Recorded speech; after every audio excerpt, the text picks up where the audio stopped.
Olá pessoal, boa tarde, tudo bem? Nossa aula hoje a gente vai estudar sobre os tipos climáticos encontrados na América, certo? A gente sabe, estudou na última aula a questão do nosso continente, ele ser bastante extenso no sentido norte e sul, certo? Ele vai lá do Polo Norte até o Polo Sul. Nesse sentido longitudinal, ele é muito latitudinal, ele é muito extenso, certo? Então, isso faz com que o nosso continente ele tenha uma variedade de climas, certo? Além desse fator latitude, outros fatores que a gente estudou contribuem para isso, né? Também como o relevo, também a maritimidade, continentalidade, as correntes marítimas, são fatores que contribuem para a existência desses diferentes tipos climáticos encontrados na América, certo? Então aqui, esse mapa aqui vai evidenciar os principais tipos de climas existentes na América, né? Clima polar, temperado, temperado oceânico, temperado continental, mediterrâneo, equatorial. Destacando aqui para o Brasil, né, isso tem o clima equatorial lá na região norte do país, onde desenvolve a floresta amazônica, tem o clima tropical e também o tropical semiárido, que é o que nós estamos localizados em São Rafael. Nesse mapa a gente vê aqui a ação de algumas correntes marítimas, certo? Por exemplo, como eu falei, as correntes marítimas são movimentos das massas d'água que acontecem nos oceanos. Esses movimentos, de acordo com a origem da corrente, se ela tiver origem aqui próximo à zona equatorial, vai ser uma corrente marítima quente, certo? E se for na área próxima aos polos, vai ser uma corrente marítima fria. Eu expliquei para vocês a questão da ação dessas correntes, dessa corrente aqui, por exemplo, a de Humboldt, ou corrente do Peru, que ela aqui ela é fria, certo? Então leva as águas frias para essa costa do Peru, certo? E é um dos fatores que pode ser responsável pelo fenômeno de Laninha ou El Ninho, certo? Lembrando que Laninha é quando ocorre o aquecimento das águas do Pacífico. O El Ninho é quando acontece o aquecimento das águas do Pacífico. É quando aqui quando nessa área aqui as correntes ela perde força, certo? Quando ela está com uma forte atuação, ela leva água fria, certo? Baixas temperaturas, então vai ser um processo de laninha, certo? O El Ninho pode contribuir para o El Ninho ele pode contribuir para trazer muitos volumes de chuva para essa área aqui, puxando a umidade da Amazônia para cá, certo? E afetando as chuvas aqui no Nordeste brasileiro, certo? Quando tem laninha, essa área aqui não vai ter ocorrência de muitas chuvas. A umidade da Amazônia ela pode vir um pouco para o Nordeste brasileiro e contribuir para maiores volumes de chuva, certo? Então, Laninha e El Ninho pode ser um dos fatores que influencia pouco, mas influencia a questão da distribuição de chuva no Nordeste brasileiro, certo?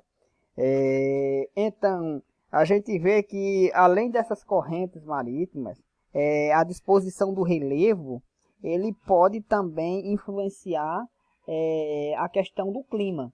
Por exemplo, a disposição do relevo aqui na parte leste, principalmente essa área aqui do Nordeste, ele pode ser um fator que faça com que, olha, os ventos úmidos, eles sopram nessa direção. Aí aqui associado ao relevo que tem o Planalto da Borborema, pode influenciar a ocorrência de poucas chuvas nessa região. O relevo aqui ele vai também influenciar a ocorrência de deserto nessa região aqui a oeste do continente americano, certo? O deserto do Atacama no Chile, o deserto do Arizona, aquela região ali do oeste dos Estados Unidos. Então são influenciados porque os ventos úmidos chegam e são barrados nessas altas cadeias de montanhas, as montanhas rochosas e a Cordilheira dos Andes, favorecendo a ocorrência de climas secos. Conhecer detalhadamente uma característica de cada clima, certo? Lembrando que o clima de uma região ele vai favorecer o desenvolvimento de um determinado tipo de vegetação, de uma determinada floresta. Então, as formações vegetais, ela é um reflexo do clima, certo? Então, o clima equatorial é esse clima que é situado próximo à linha do Equador, isso aqui, próximo à linha do Equador, apresenta elevadas temperaturas, baixas amplitudes térmicas e grandes umidades do ar durante todo o ano. Nesse clima, a vegetação é bastante densa, formada com árvores de grande porte, que chegam até os 60 metros, porte médio, e obriga a maior diversidade faunística e florística do mundo, certo?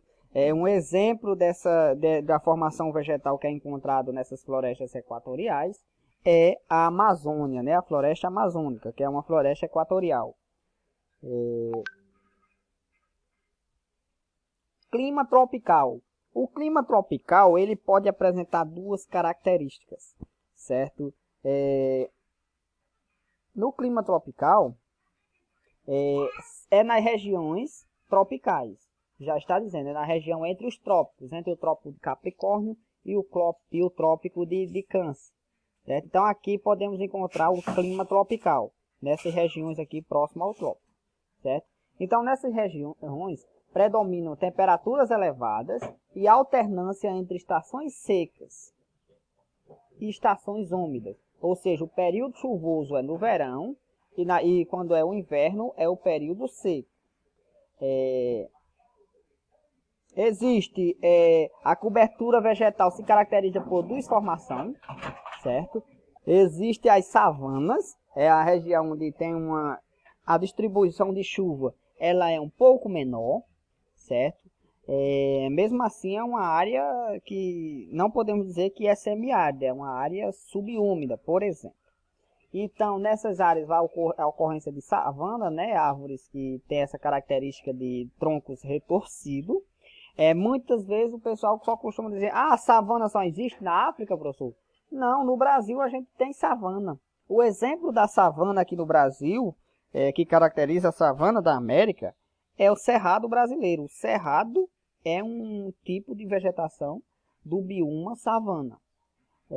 Nas áreas próximas ao litoral, existe uma predominância, chove mais, existem florestas mais densas, com árvores de grandes porte, assim como na floresta amazônica, que é a Mata Atlântica. Mata Atlântica que antes recobria todo esse litoral leste do Brasil, que foi muito devastada desde o período de colonização e ocupação do território brasileiro.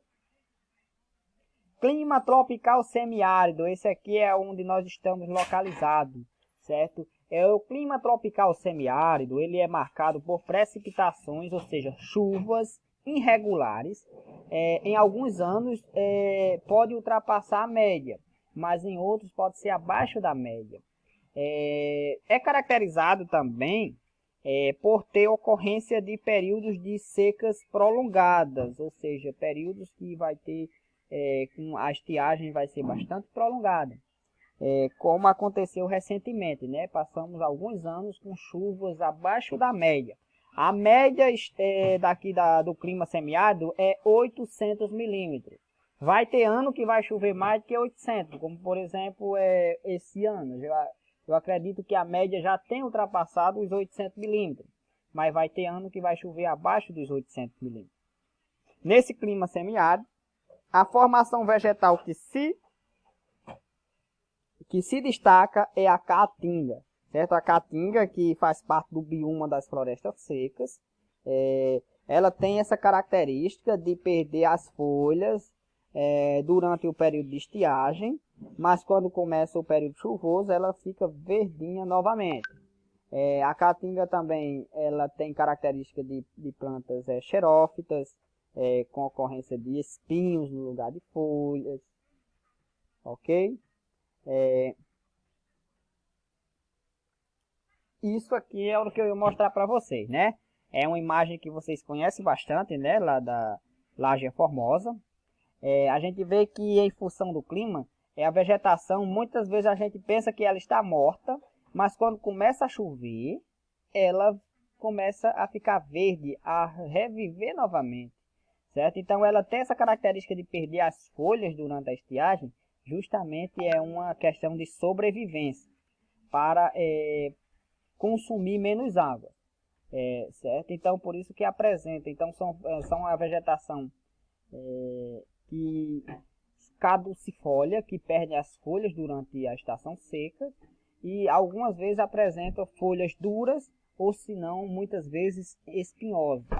Então essa imagem aqui é muito comum das regiões onde apresenta o clima semiárido, principalmente aqui o semiárido brasileiro. Clima temperado. No clima temperado é onde ocorrem as estações do ano são mais bem definidas. As 4 estações do ano são bem definidas. Primavera, verão, outono e inverno. Então todas essas marcas, essas características que são marcantes de cada estação do ano, elas só é presenciada nessas áreas de clima temperado, que geralmente vai ocorrer entre os trópicos de Câncer e o trópico polar ártico, ou entre o trópico de Capricórnio e o trópico polar antártico. Então, nessas regiões apresentam as florestas temperadas, estepes ou pradarias, vai depender do relevo e do solo da região. Mas geralmente as espécies desse tipo de clima, ela vai ter essa característica. O IP é um exemplo, né, dessas florestas temperadas. Então ele vai ter flores durante a primavera, vai ficar verdinho durante o verão. Quando for o outono, as folhas começam a cair e eles ficam nessa situação quando ocorre o período de inverno. Clima polar. No clima polar é aquelas que estão próximas aos polos, dentro do círculo polar ártico, ou seja, o norte lá do Canadá, ou se não o sul ali da Argentina e Chile. Então ele está localizado nessas porções, apresenta as mais baixas temperaturas do planeta e a maior parte do solo é coberto por gelo. Mas em algum momento, quando é no verão, vai ocorrer o degelo, ou seja, quando ocorre o derretimento do gelo, vai brotar pequenas espécies herbáceas, rasteiras, esse tipo de vegetação é chamada de tundra. Numa pequena porção lá na América do Norte, principalmente ali entre Estados Unidos e México, apresenta uma característica do clima mediterrâneo. Calma, pessoal, a característica do clima mediterrâneo não é só influenciado pelo mar Mediterrâneo que fica lá separando a África da Europa, não, pessoal. As características do clima mediterrâneo está restrito a pequenos e normalmente próximo a deserto, e é caracterizado por verões quente e seco, e os invernos são brandos e úmidos. A vegetação é mediterrânea, bastante variada, com predomínio de arbustos. Arbustos são aquelas pequenas espécies que elas crescem até 8 metros. De 4 a 8 metros é considerado arbusto. Um exemplo, as oliveiras, é um exemplo de uma espécie dessa vegetação mediterrânea. Se localiza em uma pequena porção, tem esse clima. Também tem o clima frio.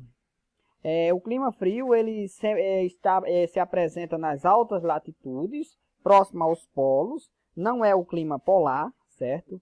É aquelas que está próximo aos polos. Geralmente as médias mensais são inferiores a 0 graus e as precipitações são maiores no verão.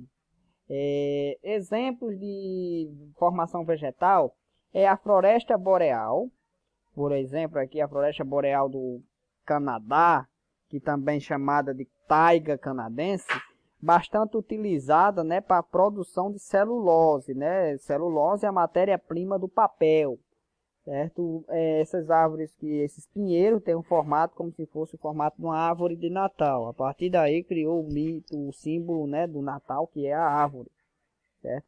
Então, esse tipo de formação vegetal, ela ocorre nesse tipo climático, né, o clima frio, que ele está naquelas latitudes ali próximo aos polos. Clima de montanha ou vegetação, onde vai ter, como eu falei para vocês, o fator relevo. Quanto mais alto, menor a temperatura, certo? Então, nessas regiões que tem essas grandes montanhas, vai ter o topo coberto por neve durante boa parte do ano, certo? Em alguns locais, quando ocorre o derretimento dessas neves, vai nascer pequenas vegetações, certo? Que são as formações vegetais da cordilheira, como por exemplo essas pequenas formações vegetais que chama-se vegetação de altitude. Aqui no semiárido existe a vegetação de altitude, que são verdadeiras florestas, certo? Com árvores que ultrapassam os 8 metros de altura, que estão no topo das serras, né? Como Serra de João do Vale, Serra de Martins, Baturité, no Ceará, Chapada do Araripe. Então, é também chamada de florestas de serra, certo? Influenciada pelo relevo. No caso, esses tipos de formação vegetal aqui ocorrem nas montanhas, Cordilheira dos Andes, montanhas rochosas, por exemplo. Existe também o clima desértico, que é caracterizado pela grande aridez, ou seja, escassez de água. As precipitações nessas áreas de clima desértico, elas são inferiores a 250 milímetros por ano, certo? Aqui, só para vocês terem uma ideia, aqui no Nordeste, quando chove só 400 milímetros por ano, nós passamos por uma seca extrema, né? Imagina aqui, ó, essas áreas aqui, a média de chuva é 250 milímetros por ano. Existem poucas formações, certo? E as poucas formações que existem nessas áreas são plantas xerófilas, são aquelas plantas que, como eu falei, elas têm folhas duras, ressecadas, ou se não espinhos, certo? Existem plantas rasteiras, arbustivas, principalmente uma espécie que se destaca nessas áreas de deserto são os cactos. Que aqui no semiárido existe bastante cactos, né, espécies de cactos, porque nós estamos se aqui é um clima árido, nós estamos num clima semiárido, só que o nosso chove bem mais do que aqui, nessas áreas de clima deserto. Então, pessoal, era isso, certo? Tenham todos uma boa tarde, certo? E vamos fazer a atividade.